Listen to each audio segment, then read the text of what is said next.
Miss Marple always noticed the smallest details. Even a fallen apricot tart could lead her to a hidden crime.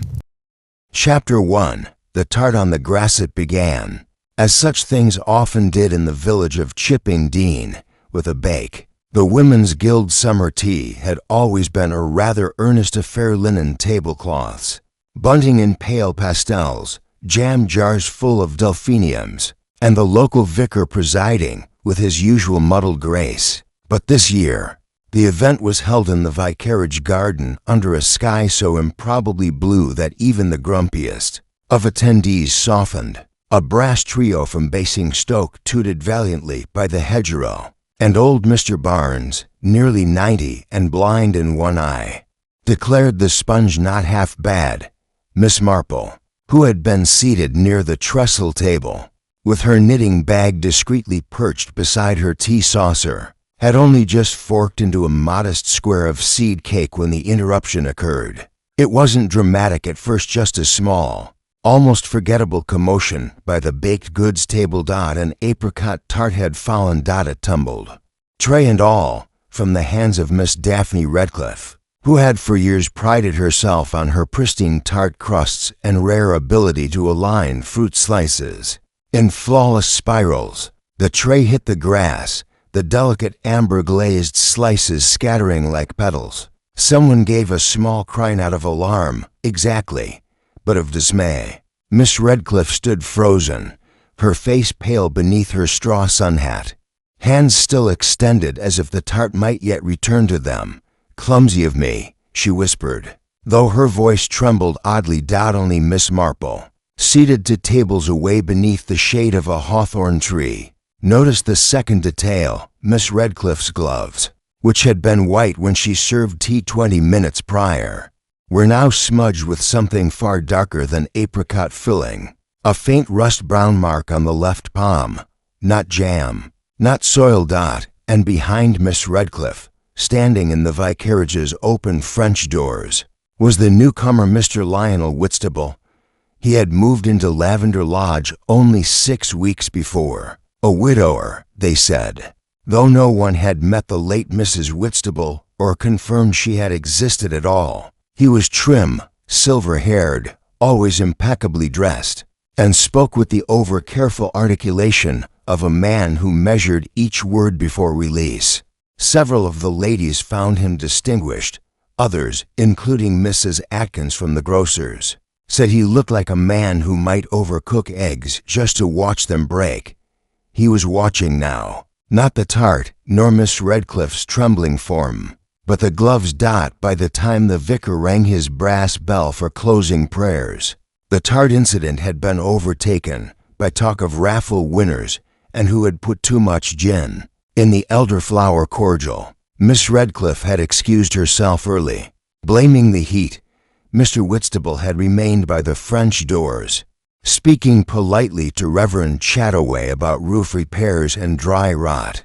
Miss Marple stayed a while longer, listening. One needn't ask direct questions in Chipping Dean to know what one wished to know. The secrets often wafted up like steam from a teacup if one simply sat still and waited. And she was waiting when the second interruption came. A scream, shrill and piercing, tore through the garden like the snap of a violin string. Guests turned sharply, cups half raised. It came from the hedgerow bordering the west end of the garden, from where the younger children had been playing near the compost heap. It was Sylvia Jenkins, 11 years old and known for dramatics, who emerged shrieking, skirts muddied and one shoe missing. "There's a man," she cried. "There's a man and he's not moving. His head's all funny." The brass trio stopped mid-note. Teacups clattered. Mr. Barnes muttered something about sawdust brains. People surged in a flurry of hats and linen toward the hedgerow. Miss Marple, without haste, gathered her knitting bag and stood. The body was found slumped just beyond the compost heap, half concealed beneath ivy and foxglove. It was Mr. Harold Felton, the solicitor, middle-aged, balding, with a tendency to stammer when faced with confrontation. He had not been missed from the gathering. In fact, most had assumed he was still lingering near the lemonade. But now he was very clearly not among the living. His neck was twisted at an unnatural angle, and there was a faint but distinct indentation on the side of his temple. No blood, but an unmistakable air of finality. His jacket pocket had been turned inside out, as if someone had rifled through it hastily. Miss Marple, quiet at the back of the crowd, tilted her head. She noted the muddy scuff on his right shoe, the scratch along his wrist, and the faint scent that lingered around the body. Apricot. Glazed tart, most likely. She's fainted. Someone shouted. Miss Redcliffe had collapsed onto the lawn.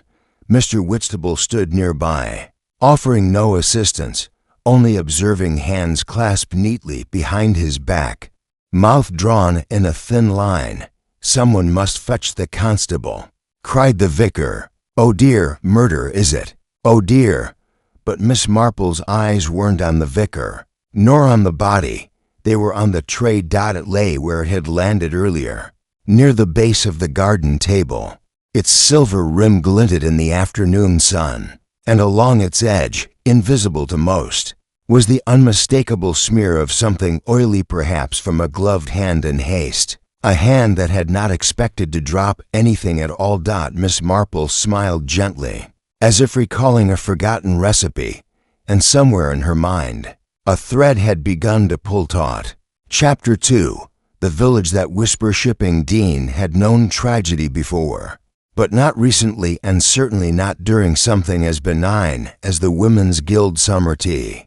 The shock of Mr. Felton's death rolled through the village like distant thunder, unsettling, too far off to be quite real, and yet impossible to ignore. By the following morning, the bunting had been taken down, the brass trio had returned to Basingstoke, and the tables had been folded and stored away in the church hall's damp-smelling cellar. But in the minds of the villagers, nothing had been tidied. In fact, the scene had only grown messier. The body had been removed just before dusk, carried out in a discreet black van as Mrs. Lipton wept into a borrowed handkerchief, and muttered about bad omens, and the last time this happened, Inspector Cray, a sandy-haired, practical man with a permanent furrow between his brows, had made careful inquiries but found few immediate answers. There had been no weapon, no signs of a struggle, and no clear motive, no wallet on him, no watch, nothing in the breast pocket, Cray had said to the constable, as Miss Marple passed by unnoticed with her knitting basket tucked beneath her arm. And everyone insists he didn't touch a drop of elderflower. By morning, the village had sprouted theories like mushrooms. He was poisoned, declared Mr. Barnes, tapping his temple. I felt the same once after haddock. No, no, countered Mrs. Atkins, leaning over the counter of her greengrocer's shop. I say it's jealousy. That Miss Redcliffe's far too pretty to be single at her age. Men fall to pieces over women like that. Mrs. Weatherby, the schoolmistress, insisted it was a robbery gone wrong, though Harold never carried anything worth stealing, unless one counts cravat pins. The only voice notably silent belonged to Miss Marple, who sat that morning in the tea-room with her usual pot of Darjeeling, and a seed cake she hardly touched. She had not attended church, despite being usually diligent about Sunday mornings, not because she was distressed she had seen worse in her years, but because she found it more helpful to observe people when they weren't expecting to be observed. And this morning, the tea-room was full of watchable souls. Miss Daphne Redcliffe sat in the far corner with her gloves folded neatly on the table before her, staring out the window as if the street beyond might explain something she could not. She had not spoken much since the tea. It was noted with sympathy by some, suspicion by others. Lionel Whitstable was there, too, seated one table over, reading the Chipping Dean Gazette, not the front page Miss Marple noticed but the classifieds. His brow furrowed slightly, then smoothed, and he turned the page without sipping his untouched coffee. It was, in Miss Marple's estimation, A strange morning, not because of the whispers, but because of the silences outside. The sun filtered weakly through clouds that couldn't decide whether to cry or retreat. Along the high street, shop windows displayed their usual post-summer wares, jars of plum preserves, quilting kits, and faded lawn chairs with last year's price tags. And in each doorway, conversation huddled. Inspector Cray made his way from one to another, speaking to villagers, making notes. He was careful, methodical, but like many men of his breed, prone to seeing facts before people. He caught sight of Miss Marple just as she exited the tea room. "Ah, Miss Marple," he said with the tone of a man remembering his manners. "You were at the gathering yesterday, weren't you?" "I was," she said pleasantly, clasping her handbag with both hands. "Though I'm afraid I can't help you in any official sense." Cray smiled faintly. "You've helped unofficially before, but in this case it seems fairly straightforward. Robbery, most likely. Do you think so?" she asked, her tone light but her gaze steady. No sign of forced injury, no enemy in plain sight. But his belongings were taken, and he'd been preoccupied lately. Several villagers say he seemed distracted, as if expecting something. "Perhaps he was," she murmured. Cray cleared his throat. "We're checking in with the bank, seeing if he made any large withdrawals. These things tend to leave trails." "Yes," said Miss Marple, eyes narrowing ever so slightly. "Though not all trails are left on ledgers. At the post office, Mrs. Hargrove, who had been sorting the morning's envelopes with excessive vigor, offered her own take. If you ask me, it's that Whitstable fellow. Popped up like a toadstool, didn't he? No past, no wife, only ever sees you if you catch him seeing you first." "And what do we know of Mr. Felton?" asked Miss Marple gently, resting a palm on the counter. Mrs. Hargrove huffed. "Not much. Didn't have to. He kept to himself, didn't cause bother. Solicitor for the Dawlish estate, though he never spoke of it. But he used to post quite a bit. Confidential envelopes, often to London, sometimes abroad." "Abroad?" Miss Marple echoed. "Yes, Switzerland, once. I remember because the address had 3 umlauts. Miss Marple smiled faintly. "Thank you, my dear. That's most helpful." That afternoon, Miss Marple took her usual path through St. Agnes Lane, pausing before Lavender Lodge. It had always been a tidy house, if nondescript, but now it bore an aura of waiting. The curtains were slightly drawn, the garden hedges recently trimmed, as if someone wanted the exterior to seem utterly, desperately normal. Whitstable stood just inside the garden gate, speaking with young Tommy Ledger from the bicycle shop. The boy's face was pinched. His eyes darted. "No need to mention that errand, young man," Whitstable said, just loud enough for Miss Marple to catch as she passed. "People tend to imagine things when they hear about private deliveries." Miss Marple walked on, but her thoughts did not. Private deliveries, confidential envelopes, a tart dropped to cleanly, and a solicitor whose shoes bore a trace of foxglove. The village was whispering. Yes, but it was whispering into directions toward the obvious, and toward the easily overlooked. Miss Marple, ever fond of quiet things, preferred the latter. Chapter 3. The tart that wasn't Charadite was nearly 3 days after the garden party that Miss Marple returned to the vicarage, not for prayer, but for jam. "I'm afraid the raspberry batch was quite spoiled last year." Reverend Chataway's wife had confessed at the Women's Guild the previous month. "But this season's looks rather promising. I've managed 12 jars already." Miss Marple had a way of choosing her moments, arriving just before noon, with a folded shopping basket and a request for whatever's not spoken for. She found the vicar's wife in the pantry, rosy-cheeked and flustered from managing lids and wax discs. "You've come at a good time," said Mrs. Chataway.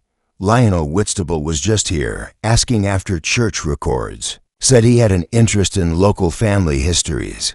Curious, isn't it?" He seemed so what's the word? Particular. Family histories can be quite revealing, Miss Marple replied, adjusting her shawl.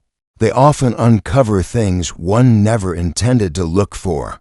From the window above the sink, the vicarage garden was clearly visible, sun-washed and peaceful, giving no hint of the scene it had hosted days ago. The lawn bore no trace of footsteps. The patch where Mr. Felton had been found was now obscured by a new arrangement of potted begonias. The compost heap had been turned, but Miss Marple wasn't looking at the begonias. She was looking at the table, specifically at the faint indent in the soil beside it. A tray's edge leaves a particular mark if dropped from a standing height, and there, just visible between blades of grass, was a second mark, fainter, less symmetrical, as if something had been placed, not dropped. Funny thing, Mrs. Chataway said, handing Miss Marple a jar wrapped in brown paper. Miss Redcliffe hasn't returned her tray. She usually does, promptly too. She's rather proud of her silver, you know. Has her initials on the back in a little scroll. Miss Marple's fingers tightened slightly round the jar. Oh, indeed. I suppose she might still be shaken. Quite. Though she hasn't answered her bell either, according to the milk boy. Bit odd, if you ask me. I wonder if she's taken ill. Miss Marple offered her usual serene smile. Or taken to her thoughts. By late afternoon, she found herself on Rosewood Lane. Miss Redcliffe's cottage stood at its end, flanked by dense rose bushes and tall white lilies that trembled in the slightest breeze. The curtains were drawn. The gate, usually propped open with a stone rabbit, was shut. Miss Marple pressed the bell. It did not ring. She tried again. Just as she turned to leave, the door opened a crack. Miss Marple. Miss Redcliffe's voice was quieter than usual. Her hair, always pinned with meticulous precision, was slightly undone. A wisp had fallen across her cheek, and her eyes bore that brittle shine seen in fine china right before it cracks. I hope I'm not intruding, Miss Marple said kindly. Only I came about the tray. The tray. The one from the Women's Guild tea. I hear it might still be with you. Oh. Yes, it's in the scullery. I haven't had the time to polish it. No rush, of course. But I thought perhaps you might appreciate a bit of company. Miss Redcliffe hesitated, then stepped aside. Inside, the air was oddly still. Not stale, but dense, as though words had been spoken here and left suspended. A teacup, half drunk, sat alone on the parlor table. A silk scarf hung on the banister as if flung there in haste. And there, in the scullery, was the tray leaning awkwardly against the sink, unpolished and still bearing the faint mark of something sticky and smudged. Apricot. Miss Marple touched the edge lightly with her handkerchief. I couldn't sleep after it happened, Miss Redcliffe said suddenly. I keep seeing it, the way he lay there, like something discarded. Like a paper doll. Miss Marple turned gently. You knew Mr. Felton well? Miss Redcliffe's fingers curled around each other. Not well. Not exactly. We'd spoken, of course. He was always polite. But lately, he seemed tense. He came to see me a week ago. Asked strange questions. What sort of questions? About the garden. About whether anyone could see into it from the road. He asked if I ever received foreign post. And did you? Miss Redcliffe hesitated. Once, a package. From Italy. A mistake, I think. It had no return address, and when I opened it, it was empty. Empty? Well, nearly. Only a ribbon. Pale blue, like one you'd find on a christening bonnet. Miss Marple's gaze lingered on the tray. And did you tell Mr. Felton about this? Yes. I think I did. I didn't see any harm in it. Miss Marple nodded gently. And did he seem surprised? No, Miss Redcliffe said. He seemed frightened. That evening, Miss Marple sat at her writing desk, rereading a small card she had taken from the post office window earlier that day. It was a local notice. Silver cleaner available, reasonable rates. Inquire at Bessington's. The advertisement hadn't changed in months, but what struck her now was something different entirely. The name. Bessington's, the same company whose name she'd seen faintly etched in the corner of the tray when Mrs. Chataway had last displayed it. She opened her drawer and pulled out a scrap of paper with a neatly penned list. Tray fell but not dropped. Gloves soiled, not jammer. Felton's pocket turned out foxglove near compost, but no bruises on hands ribbon and foreign post. Blue tray mark in soil, but second. Fainter impression the clues were accumulating like crumbs after tea.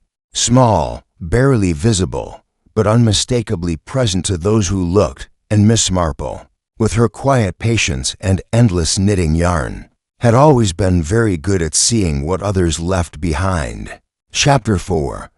The man who mailed nothing. Morning mist clung low over Chipping Dean like a secret, not yet confessed. Windows dripped condensation, gardens gleamed with dew, and the scent of rain-soaked ivy floated in the still air. Miss Marple rose early, not out of habit alone, but out of a curious restlessness, a hum in her mind that always accompanied the presence of something unfinished. She dressed in soft gray and laced her boots more carefully than usual before setting out. The day's errands were deliberately modest: milk, thread, a brief word with the florist. But her true destination was the post office. More specifically, the rear door. Mrs. Hargrove, usually impervious to charm, had a soft spot for Miss Marple, ever since the old lady had mended her late husband's socks during the war. So when Miss Marple arrived with a covered tin of seed cake and a gentle "I wonder if I might trouble you for a favor," the door opened willingly. "I won't keep you long," Miss Marple said, following her into the sorting room. "It's just that I found myself curious about Mr. Felton's post. You mentioned before he'd sent several letters abroad." Mrs. Hargrove gave a cautious glance about the room. "Well, yes, though I oughtn't say too much. But I'll tell you this, Miss Marple, he was in nearly every Wednesday morning, like clockwork. Always sealed his envelopes with a wax stamp. Old-fashioned sort of man. And did he post anything last Wednesday?" Mrs. Hargrove furrowed her brow. "Come to think of it, no, not that I saw. But young Thomas was on shift. He might have taken it." Miss Marple waited. She knew better than to prod twice. Sure enough, Mrs. Hargrove sighed and crossed to a battered metal filing tray. "We don't usually keep them once they're stamped, but I remember there was one addressed to London. I only recall it because the handwriting looked so much like the vicar's, loopy and uneven." She pulled out a brown ledger book, flipping carefully. "Yes, one envelope. Wednesday morning, but it wasn't franked. Look." Miss Marple leaned in. The entry read, "Envelope delivered by hand. No postage. Left in outgoing tray by Mr. Felton. Retrieved later by unknown individual. Strange." Mrs. Hargrove muttered. "Normally, if something's not stamped, we toss it back or hold it at the counter. But no one saw who picked it up, only that it was gone by lunchtime. I asked Thomas, and he said he saw someone in a dark hat. Helpful, isn't it?" Miss Marple offered a mild smile. "Quite." She left the post office with more than thread and milk. She left with a question quietly burning. Who would have known the letter was there? And why take an unstamped envelope unless it contained something worth stealing? Her path took her past Lavender Lodge. She slowed, then paused. Mr. Whitstable was in his garden again, trimming the lavender with silent precision. He noticed her and gave a courteous nod, though his smile, as always, never quite reached his eyes. "Miss Marple," he called, "out for your usual walk?" "Just a few errands," she replied, stepping up to the gate. "A mild morning, isn't it? Though perhaps a little damp for cutting lavender. I find the scent stronger when it's wet," he said. "It reminds me of the old convent gardens in Provence. My late wife adored lavender." Miss Marple nodded. "Yes, you mentioned her once. Such a loss." There was a pause, not long, but enough. "She was French, wasn't she?" He blinked just once. Belgian, actually. Born in Liege. Died rather young. I'm sorry. He offered a small bow of his head, then resumed trimming. Miss Marple's eyes flicked to the windows behind him, one slightly open, a curtain edge fluttering. She did not ask to come in. She simply smiled, offered a polite goodbye, and walked on. But in her mind, another piece had shifted. Belgium. Foreign correspondence. Blue ribbon from Italy. And now, a man who spoke too fondly of convent gardens. At the library that afternoon, Miss Marple pulled down the register of Wiltshire solicitors, 1930 to 1950. It was an unassuming book, often used for inheritance queries and dusty land disputes. She found Mr. Harold Felton listed twice, once in 1938 under Dawlish & Co., and again in 1947, noted as senior partner retired, but the margin beside his name held a note in faded pencil. Executor for the estate of Captain Reynard. File sealed 1951. Miss Marple tapped the page gently. Reynard. The name stirred something, a passing mention she'd overheard in the tea room weeks ago. Before the murder, spoken in an irritated tone by none other than Miss Redcliffe. I always said she married beneath her. The Reynards were horse people, not barrow traders, but who was she? Miss Marple closed the book slowly and rose. Later that evening, at the vicarage, Miss Marple shared tea with Reverend Chataway under the pretense of a theological query. But once they had settled, he with his clumsy spoonful of marmalade, she with her dainty lemon slice, she steered the conversation gently. Vicar, do you recall a Captain Reynard? He blinked. Reynard. Yes, of course. Died some years ago. Rather dashing fellow, ex-army, I believe. A bachelor, was he? Quite sure of that? Well, perhaps not. I seem to recall there was a niece, or cousin. He lived alone, though. Left the property to a trust. Was Miss Redcliffe ever connected to the family? The vicar frowned. Now that you mention it, her mother was a Reynard. Local gossip always said the estate should have come to her. But there was some disagreement. Legal trouble. She never spoke of it. Miss Marple nodded. Her cup paused at her lips. No, I imagine she wouldn't. That night, she sat again at her writing desk, the envelope list beside her. The details were beginning to converge. Mr. Felton mailed one envelope that never left the post office. Miss Redcliffe received an empty package from Italy, blue ribbon inside. Whitstable, a widower with a mysterious foreign wife, had arrived shortly before the murder. Harold Felton once managed the Reynard estate, and Miss Redcliffe may have had a claim. And somewhere in all this, a tart had fallen to deliberately. Miss Marple folded her hands. There were, she thought, 3 kinds of secrets, the sort people hid out of shame, the sort they forgot to mention, and the kind they didn't yet realize were secrets at all. And Shipping Dean, on this quiet week in June, had all 3. Chapter 5. Conversations with a cat. Morning after her visit to the vicarage, Miss Marple took an unusual route through the village. She walked not toward the high street or the churchyard, but down Cobbler's Row, a narrow, ivy-draped lane that twisted behind the mill and ended in a cul-de-sac where few ventured, unless they had business with its lone inhabitant, Mrs. Honoria Flint.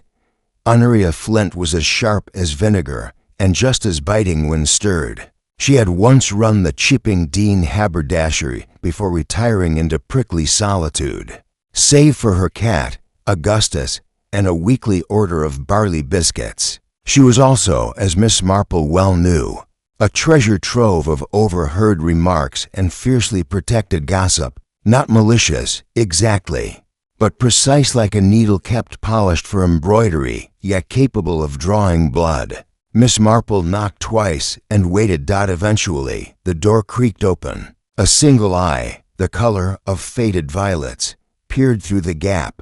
Well, said Honoria, if it isn't St. Jane herself. Come to tell me someone's poisoned the plum compote. Not quite, Miss Marple said mildly. though I did bring a jar of my strawberry preserve. I find your barley biscuits taste even better with it."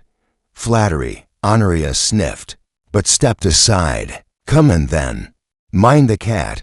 Augustus, a magnificent long-haired tabby with one torn ear, blinked lazily from the arm of an ancient wingback chair. Miss Marple settled into the adjacent seat, her handbag neatly beside her. "It's about Mr. Felton." She began after the customary pleasantries and the ritual of pouring weak Earl Grey. Honoria made a sharp clucking noise with her tongue. "The solicitor with the shoulders of a hangman and the patience of a bishop. Dead, yes. Everyone's very shocked, though I'm not sure why. Death seems determined to visit tea parties these days. Did you know him well?" "I knew his shoes were always polished and his smile always timed. He came calling on Daphne Redcliffe once a fortnight this past spring." Miss Marple raised an eyebrow. "Truly, she hasn't mentioned it." "Of course not. She's the sort who calls every meeting an accident." "Oh, he just happened to be walking by as I was pruning." As if Felton ever walked anywhere by accident. "And did they quarrel?" "Oh yes," said Honoria with relish. "One Sunday morning, about 6 weeks ago. I was trimming my nasturtiums when I saw him leave her gate. His face looked like he'd bitten into a lemon. She came out moments later and stood there, arms folded, as he marched down the lane." "What were they arguing about?" "Didn't hear all of it. Just a few words. Something about papers, and it was promised. And then she said, quite clearly, 'You'd better pray no one finds out what you did.'"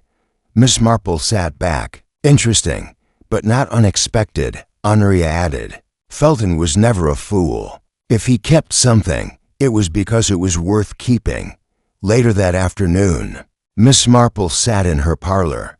With Augustus Flint now comfortably nested in her lap, Honoria had agreed, in a fit of surprising generosity, to let the cat accompany her home while her chimney was swept. Miss Marple had long believed animals were superior judges of character. Augustus, she noted, had never once approached Mr. Whitstable when they passed him on walks.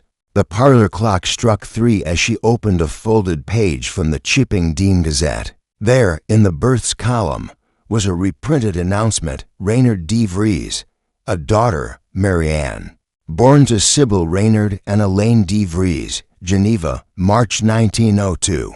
The de Vries family, Belgian lineage, blue ribbon. A christening gift, perhaps.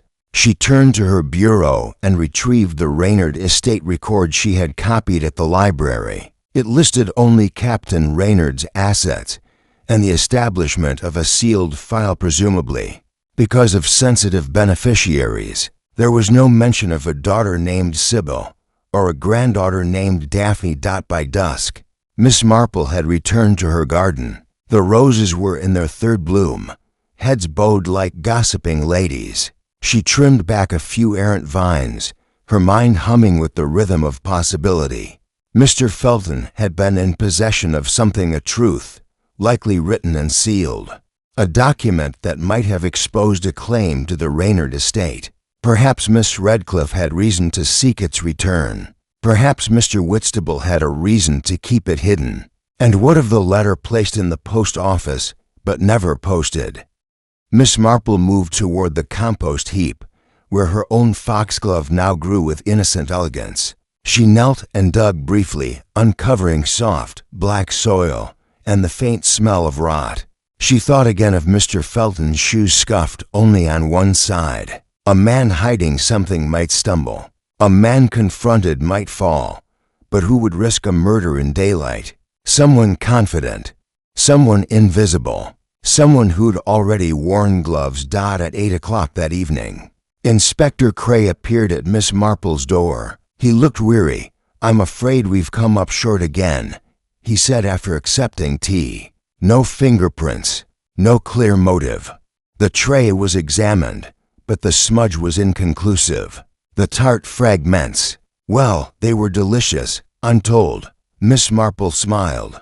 "Do you believe in deliberate accidents, Inspector?" He frowned. "Such as?" A tray dropped not by nerves but by design. Gloves stained not by jam but by rust.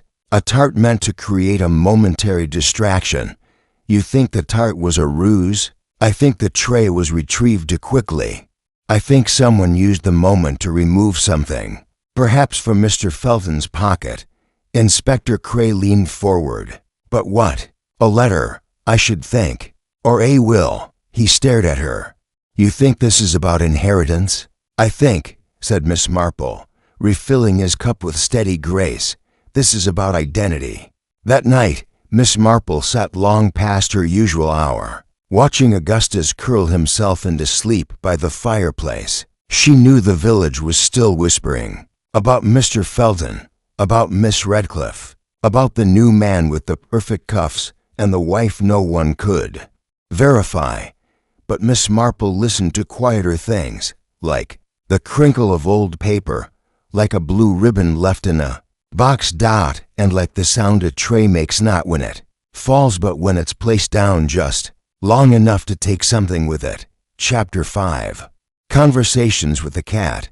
The morning after her visit to the vicarage, Miss Marple took an unusual route through the village. She walked not toward the high street or the churchyard, but down Cobbler's Row, a narrow, ivy-draped lane that twisted behind the mill and ended in a cul-de-sac where few ventured, unless they had business with its lone inhabitant, Mrs. Honoria Flint. Honoria Flint was as sharp as vinegar and just as biting when stirred. She had once run the Chipping Dean haberdashery before retiring into prickly solitude. Save for her cat, Augustus, and a weekly order of barley biscuits, she was also, as Miss Marple well knew, a treasure trove of overheard remarks and fiercely protected gossip, not malicious, exactly, but precise like a needle kept polished for embroidery, yet capable of drawing blood. Miss Marple knocked twice and waited. Eventually, the door creaked open. A single eye, the color of faded violets, peered through the gap. Well, said Honoria, if it isn't St. Jane herself, come to tell me someone's poisoned the plum compote. Not quite, Miss Marple said mildly, though I did bring a jar of my strawberry preserve. I find your barley biscuits taste even better with it. Flattery, Honoria sniffed, but stepped aside. Come in then. Mind the cat. Augustus, a magnificent long-haired tabby with one torn ear, blinked lazily from the arm of an ancient wingback chair. Miss Marple settled into the adjacent seat, her handbag neatly beside her. It's about Mr. Felton, she began after the customary pleasantries and the ritual of pouring weak Earl Grey. Honoria made a sharp clucking noise with her tongue. The solicitor with the shoulders of a hangman and the patience of a bishop. Dead, yes. Everyone's very shocked, though I'm not sure why. Death seems determined to visit tea parties these days. Did you know him well? I knew his shoes were always polished and his smile always timed. He came calling on Daphne Redcliffe once a fortnight this past spring. Miss Marple raised an eyebrow. Truly, she hasn't mentioned it. Of course not. She's the sort who calls every meeting an accident. Oh, he just happened to be walking by as I was pruning. As if Felton ever walked anywhere by accident. And did they quarrel? Oh yes, said Honoria with relish. One Sunday morning, about 6 weeks ago, I was trimming my nasturtiums when I saw him leave her gate. His face looked like he'd bitten into a lemon. She came out moments later and stood there, arms folded, as he marched down the lane. What were they arguing about? Didn't hear all of it. Just a few words. Something about papers, and it was promised. And then she said, quite clearly, you'd better pray no one finds out what you did. Miss Marple sat back. Interesting, but not unexpected, Honoria added. Felton was never a fool. If he kept something, it was because it was worth keeping. Later that afternoon, Miss Marple sat in her parlor. With Augustus Flint now comfortably nested in her lap, Honoria had agreed, in a fit of surprising generosity, to let the cat accompany her home while her chimney was swept. Miss Marple had long believed animals were superior judges of character. Augustus, she noted, had never once approached Mr. Whitstable when they passed him on walks. The parlor clock struck 3 as she opened a folded page from the Chipping Dean Gazette. There, in the births column, was a reprinted announcement: Reynard de Vries, a daughter, Marianne, born to Sybil Reynard and Elaine de Vries, Geneva, March 1902. The de Vries family, Belgian lineage, blue ribbon. A christening gift, perhaps. She turned to her bureau and retrieved the Reynard estate record she had copied at the library. It listed only Captain Reynard's assets and the establishment of a sealed file, presumably because of sensitive beneficiaries. There was no mention of a daughter named Sybil or a granddaughter named Daphne. By dusk, Miss Marple had returned to her garden. The roses were in their third bloom, heads bowed like gossiping ladies. She trimmed back a few errant vines, her mind humming with the rhythm of possibility. Mr. Felton had been in possession of something, a truth, likely written and sealed, a document that might have exposed a claim to the Reynard estate. Perhaps Miss Redcliffe had reason to seek its return. Perhaps Mr. Whitstable had a reason to keep it hidden. And what of the letter placed in the post office, but never posted? Miss Marple moved toward the compost heap, where her own foxglove now grew with innocent elegance. She knelt and dug briefly, uncovering soft, black soil and the faint smell of rot. She thought again of Mr. Felton's shoes scuffed only on one side. A man hiding something might stumble.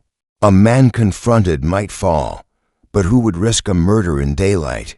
Someone confident, someone invisible, someone who'd already worn gloves. At 8 o'clock that evening, Inspector Cray appeared at Miss Marple's door. He looked weary. "I'm afraid we've come up short again," he said after accepting tea. No fingerprints, no clear motive. The tray was examined, but the smudge was inconclusive. The tart fragments, well, they were delicious, untold. Miss Marple smiled. "Do you believe in deliberate accidents, Inspector?" He frowned. "Such as a tray dropped not by nerves but by design, gloves stained not by jam but by rust, a tart meant to create a momentary distraction. You think the tart was a ruse? I think the tray was retrieved too quickly. I think someone used the moment to remove something, perhaps from Mr. Felton's pocket." Inspector Cray leaned forward. "But what? A letter, I should think, or a will." He stared at her. "You think this is about inheritance?" "I think," said Miss Marple, refilling his cup with steady grace, "this is about identity." That night, Miss Marple sat long past her usual hour, watching Augustus curl himself into sleep by the fireplace. She knew the village was still whispering about Mr. Felton, about Miss Redcliffe, about the new man with the perfect cuffs and the wife no one could verify. But Miss Marple listened to quieter things, like the crinkle of old paper, like a blue ribbon left in a box. And like the sound a tray makes not when it falls but when it's placed down just long enough to take something with it. Chapter 6. The name that wasn't hers. It was a Tuesday morning thick with drizzle, and yet Miss Marple was already at the library before most had boiled their kettles. She nodded politely to Mr. Ilston, the librarian, who always appeared to be growing out of his own jacket sleeves, and walked with a shuffle as though tiptoeing through sacred silence. "Back again, Miss Marple?" he asked, pushing up his spectacles. "Just following up a curiosity," she replied with a smile. "Do you happen to keep parish birth records here, or are those still at the rectory?" Mr. Ilston brightened. "We've a copy of the local registry on microfilm, from 1895 onwards. Dreadful machine, but it's there. Do you need help with it?" "Thank you, but I've had worse contraptions in my day." He led her to the dusty corner where the film reader sat like a forgotten beast, humming faintly as the bulb flickered to life. Miss Marple turned the crank with practiced fingers, her eyes scanning lines of names. She paused in 1902. Marianne Reynard, born to Sybil Reynard, single mother. Father, Elaine de Vries deceased. Baptized at St. Agnes Church. Godmother, Honorine Leckler. She cranked onward to 1919 and beyond. There was no further record. No school enrollment. No marriage notice. No burial. Just a child who had vanished into paperwork until now. Marianne, pale blue ribbon. Belgian father. If Miss Redcliffe was indeed Marianne Reynard, she was the unacknowledged heir of the Reynard estate, and if someone else knew that, someone who had more to gain by her not being acknowledged, that would be more than enough reason for a discreet act of violence. Miss Marple left the library with her umbrella tilted just enough to catch the wind. She did not return home. She turned instead down the lane toward Lavender Lodge. Mr. Whitstable answered the door wearing his usual impeccable gray waistcoat and an expression of studied neutrality. Miss Marple, a pleasure. I wonder if you might spare a moment. Certainly. She stepped into the sitting room.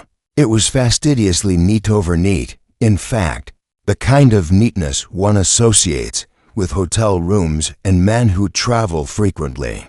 There was no sign of personal life, no photographs, no books with cracked spines. A small sideboard held only a single decanter, 2 glasses, and an unopened box of imported chocolates. You keep a very quiet house, Miss Marple said, lowering herself into the armchair he offered. I prefer solitude. And yet I hear you've taken quite an interest in Chipping Dean's family histories. The vicarage records, for example. His hand paused mid-reach for the decanter. Curiosity. I enjoy local history, especially Belgian connections. He looked up sharply. I'm afraid I don't understand. No matter, Miss Marple said gently. I expect you do, in time. Tell me, Mr. Whitstable, what did you do before you came to Chipping Dean? He smiled thinly. Is this an inquiry, Miss Marple, or a pleasant conversation? Oh, the two are rarely separate in a village like ours. But I'm simply wondering. You've appeared rather suddenly. You're careful, watchful. People say you came from London, but your accent says otherwise. Perhaps Geneva. He set the decanter down without pouring. I came here for rest. Did Mr. Felton know your name before you introduced yourself?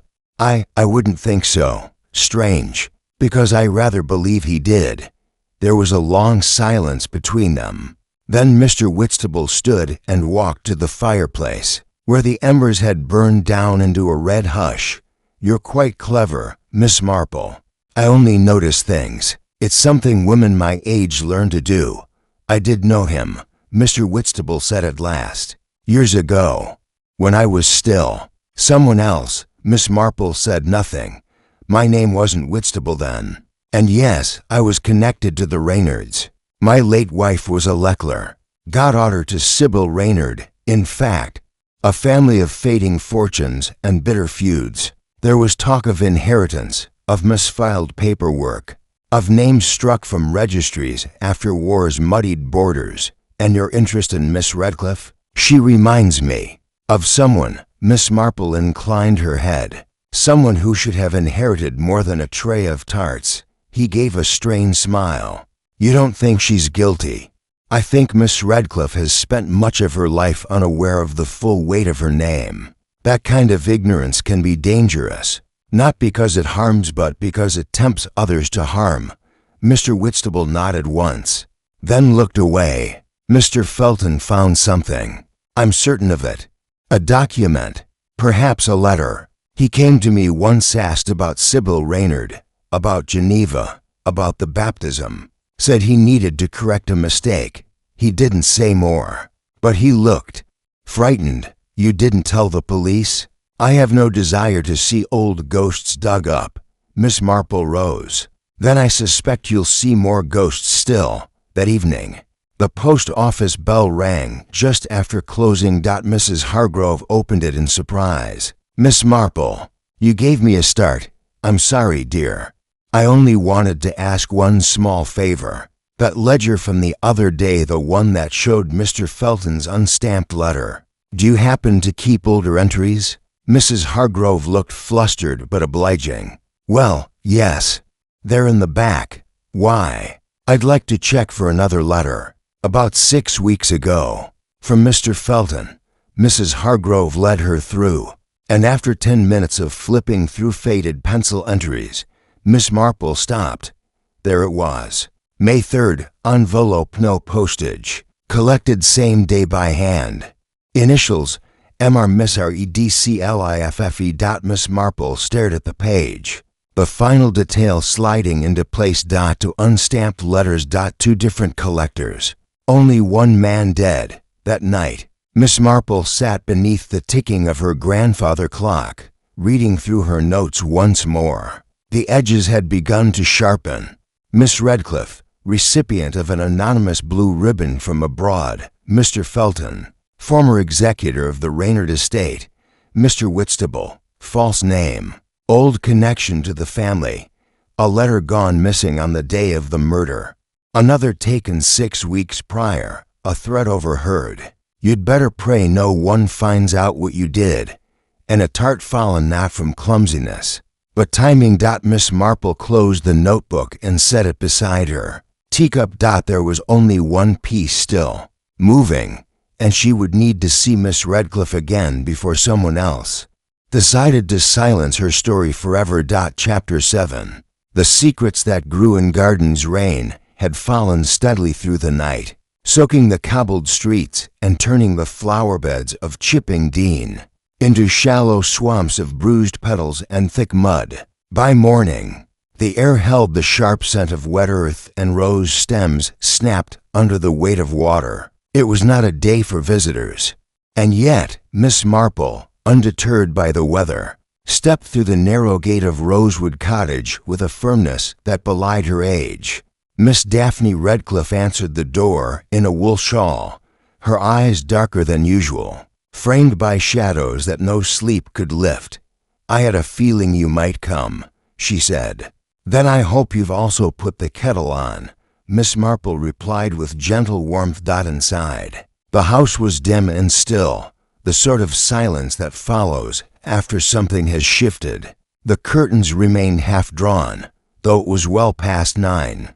A single lamp lit the parlor. A half-wear-upon shawl lay forgotten in a basket by the window. The tray Miss Marple had noted days earlier was gone, perhaps finally cleaned, or hidden entirely. Miss Redcliffe motioned to the sofa and disappeared momentarily into the kitchen. When she returned, she brought tea and a plate of shortbread biscuits that remained untouched.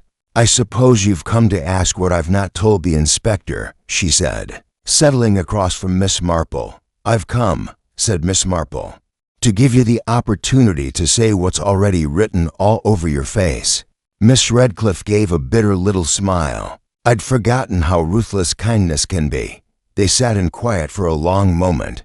Rain pattered gently against the window. "I didn't kill him," she said finally. Without defensiveness, "I don't think you did," said Miss Marple. "But I believe you know more about the letter he was carrying than you've said. And I believe the name you were born with was not always Daphne." Miss Redcliffe's hands trembled as she lifted her teacup. "So you've discovered that too. Marian Reynard," Miss Marple said softly. "Daughter of Sybil Reynard. Baptized in Chipping Dean before being sent abroad as a child. You returned years later with a new name and no claim. I imagine Mr. Felton kept the original record sealed. Until recently, I never wanted the estate," Miss Redcliffe said. "Truly, I didn't even know I was entitled to it until I returned here after Mother died. The old family solicitor Felton, he found me, said he'd uncovered something. He wanted to put things right, but someone didn't want that." She nodded, eyes glistening. "He told me he was going to send the papers to a law firm in London. Said it had to be official, but I told him to wait. I wasn't ready. He was insistent, and then the letters started disappearing." She blinked. "What?" Miss Marple folded her hands. "The letter he left at the post office a week before his death, retrieved by someone else. The one 6 weeks ago." That was taken too. I found the log.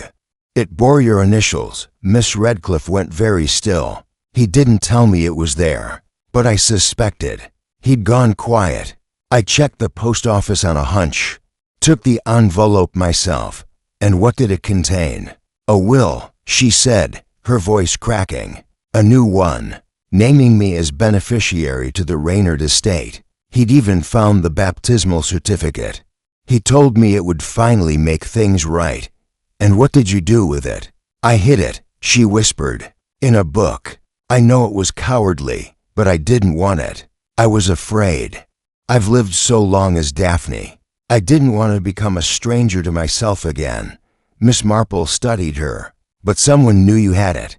Miss Redcliffe hesitated, then looked away. Mr. Whitstable, how?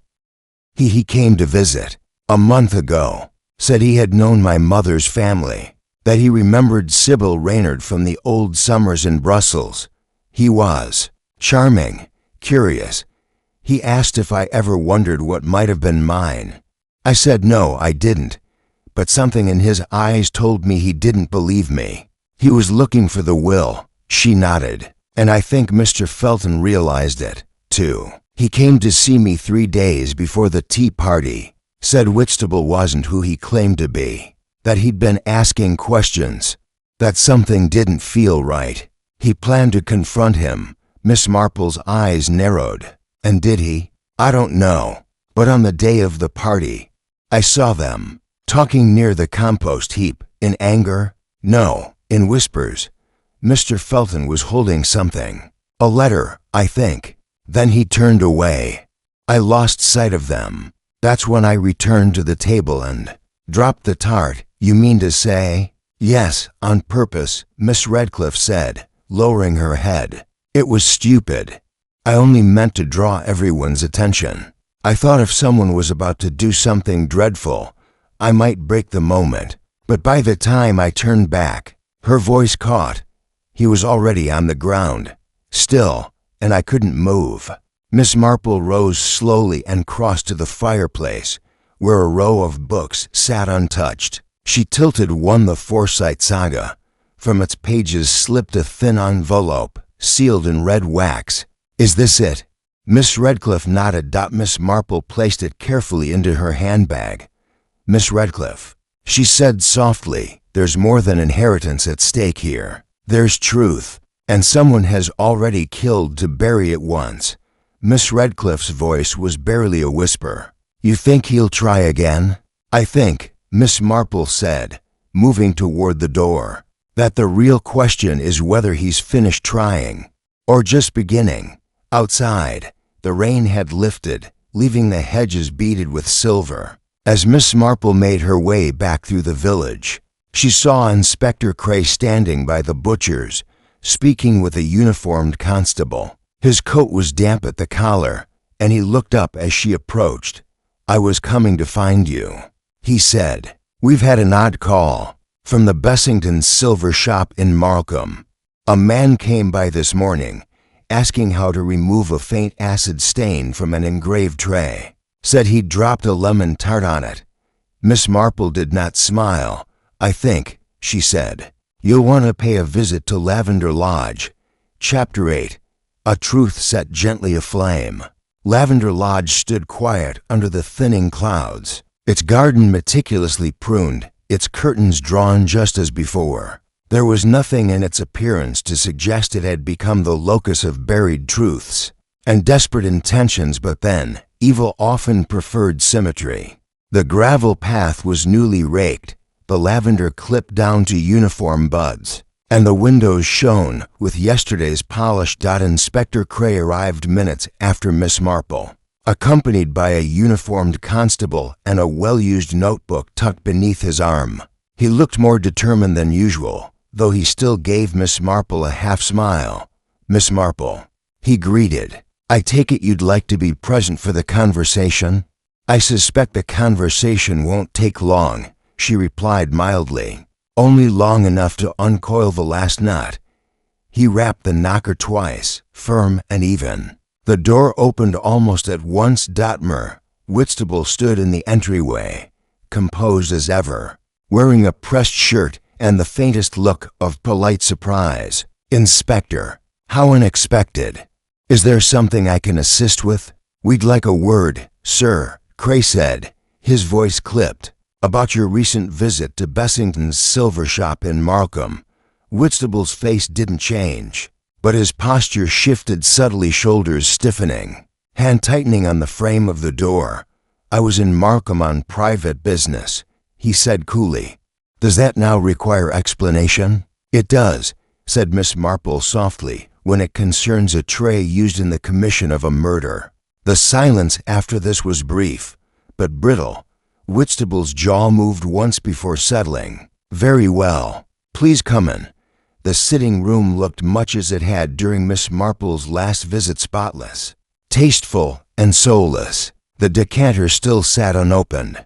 The chocolates, she now noticed, were untouched as well, though the box had been turned as if repositioned for symmetry. Inspector Cray remained standing. "Mr. Whitstable." A silver tray was brought into Bessington's with acid damage likely from contact with foxglove. "We're told the shopkeeper remembered you. You gave a false name." Whitstable's eyes moved, calculating. "A precaution. I'd heard rumors that Miss Redcliffe's tray had been collected by police. I didn't want assumptions made. You had the tray," Cray said. "That alone is enough for concern." "I didn't kill Felton," Whitstable said flatly. "That man died before I ever reached him," Miss Marple interjected. "But you were there." He met her gaze. "Yes, I was. I went to him in the garden after Miss Redcliffe disappeared behind the trestle table. He was holding a letter. I asked if it was the will. He said it would ruin everything. I told him to let the matter drop, that it would only hurt people, and then—" Cray asked. Whitstable looked away. "He turned from me, said he'd already given a copy to someone else, said it was too late to bury it. He walked off, toward the hedge. I followed. A few steps, and then I saw him stumble. He fell, not like a man pushed, but like one who lost his footing. Did you help him?" Miss Marple asked quietly. Whitstable's voice turned bitter. "I panicked. I thought perhaps I'd be blamed. So I turned out his pocket, took the letter. I saw the crowd at the tart table. I thought, no one saw. I wiped the tray edge with my glove, thinking the mark might mean something. Then I walked away." Inspector Cray's brows furrowed. "That's not murder, but it's a great deal of guilt for a man claiming innocence." Whitstable stood straighter. "I didn't kill him, but I've lied. About who I am, about what I wanted." Miss Marple nodded once, gently. "And what did you want?" There was a long pause. "I wanted silence," he said. "My wife was a Reynard too, through a forgotten branch. Her family believed the inheritance was wrongfully settled, after Sybil's name vanished from the records. I came here to ensure it stayed vanished, to protect my wife's legacy though she's long gone. So you came not to find Miss Redcliffe," Cray said, "but to stop her from being found. She had no idea who she was," he muttered. "She might have lived quietly forever, but Felton had a sense of justice, old-fashioned and inflexible. He couldn't keep a secret any longer. And the tray?" Cray asked. "I thought, if I could erase the trace, the residue, maybe it would all pass unnoticed. But I was wrong." He looked at Miss Marple then, almost curiously. "You knew, didn't you? From the moment I spoke of Provence. I knew from the moment you never tasted your own tea." She said. They left Lavender Lodge just after 4, the light beginning to pale over the village rooftops. Cray had not placed Whitstable under arrest. There was no definitive cause of death, no proof of poison, no violence seen or heard. But the confession, however shaded, would lead to a formal inquest. At the very least, Whitstable would leave Chipping Dean for good. Miss Marple walked slowly down the lane, her umbrella tapping lightly against the ground. Rain threatened again on the horizon. The truth, she reflected, was like a garden too long untended. Its roots grew wild beneath fences and flower beds, invisible to those who didn't know where to look. but eventually it pushed through breaking soil, splitting paving stones, making itself known. She paused outside Rosewood Cottage. Miss Redcliffe stood in the garden, pruning shears in hand, eyes turned upward as if sensing the change in air. "You've been very brave," Miss Marple said, stepping forward. "I've only been afraid," Miss Redcliffe replied. "But maybe that's how one begins to be brave." She looked at the house. "I haven't opened the envelope yet." "When you do," Miss Marple said softly, "know that you are not becoming someone else. You're becoming more yourself than you've ever been allowed to be." Miss Redcliffe swallowed. "And what will become of him?" "Whatever the law decides," Miss Marple said. "But he's already lost the thing he feared most, silence." A breeze stirred the air. The garden smelled faintly of lavender and returning rain. Miss Marple turned to leave. Behind her, a name began to take root in the soil again. Marianne, once hidden, now gently returned to bloom. Chapter 9. The letter never meant to be sent. 3 days had passed since Inspector Cray's visit to Lavender Lodge. Mr. Whitstable, that was indeed his real name, had quietly left the village, under the pretext of a family matter in Dover, though no one saw him pack, and no carriage came to collect him. The house sat empty now, the garden losing its neatness already, as if disorder crept in once the truth had been told. In Shipping Dean, gossip ebbed and surged, but no one dared speak too directly of Mr. Felton's death. The inquest had yielded little, a fall, possibly from natural causes, with unverified inconsistencies, and so the village, in its usual manner, folded the event into memory without ever fully digesting it. It became something to lower voices about at tea, a pause between sentences, never quite named. Miss Marple, however, could not forget the letter, not the sealed envelope tucked inside the Forsyte saga, but the one that never reached its destination, the very first, the one retrieved weeks earlier by Miss Redcliffe. She hadn't opened it at the time, fearing what it might ask of her, but now, at Miss Marple's gentle encouragement, she brought it to the vicarage.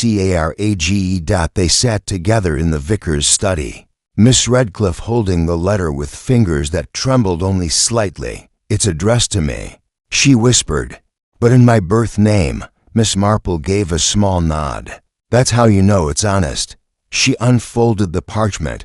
The letter, dated weeks before the garden party, was written in Mr. Felton's precise and slightly slanted hand. It was brief. "My dear Marianne, you must forgive an old man's conscience, but I cannot carry the weight any longer. Your mother was wronged. You were wronged. The will I've enclosed with this letter, should it reach your stores, what was always meant to be yours. I never intended to take sides, but in staying silent, I did exactly that. I have told no one of this decision. If something happens to me before I can make it right publicly, know this, you are not forgotten, and justice, even delayed, still has meaning. H. Feltano's signature beyond the initials. No dramatic farewell." Miss Redcliffe folded the letter slowly. "He tried to do the right thing." "Yes," said Miss Marple, "though it took him far too long." Outside the study window, the vicar's garden swayed in late summer breeze, uneven, overgrown in places, and yet full of life. Miss Marple glanced at the sky, then at the envelope resting between them. "Some truths," she said softly, "aren't loud when they arrive. They simply wait." And bloom. Chapter 10. The Apricot Tart That Didn't Fall. The Women's Guild met again on a mild September afternoon, this time indoors at the parish hall. Tea poured in mismatched china, lace runners on fold-out tables, and a general reluctance to speak of anything that had occurred over the summer. Yet beneath the chatter about canning peaches and the vicar's lost sermon pages, the air held something settled. The tension that had once clung to Chipping Dean like mist had lifted, though no one could quite say when. Miss Marple sat near the back, knitting in hand, though her fingers barely moved. Across the room, Miss Daphne Redcliffe no longer just the proud tart baker, but now quietly acknowledged as Mary Ann. Reynard stood beside the jam display, her posture no longer guarded. She wore a soft blue ribbon pinned discreetly to her blouse, a quiet tribute to her rediscovered self. The will had been accepted. The inquest closed. Mr. Whitstable revealed at last as Jacques Leclerc, the son of Honorine and a distant cousin of the Reynards, had returned to Belgium under scrutiny, but without charges. There was no evidence he had pushed Mr. Felton. No one had seen the act, and the foxglove, though likely the source of the staining on the gloves, and tray, was never proven to be in the solicitor's system.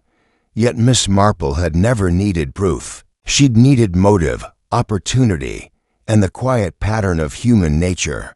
And all three, in the end, had pointed not to violence, but to fear. Jacques Leclerc had not been a murderer. He had been a man terrified of the past rising like smoke through the cracks of his carefully built present.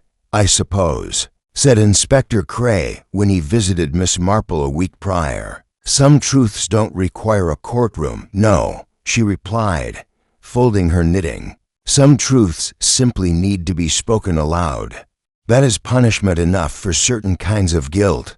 Now, in the safety of the parish hall, Miss Marple turned to Reverend Chataway's wife, who was carefully setting down a new tart, golden, glossy, perfectly arranged slices of apricot in a symmetrical spiral.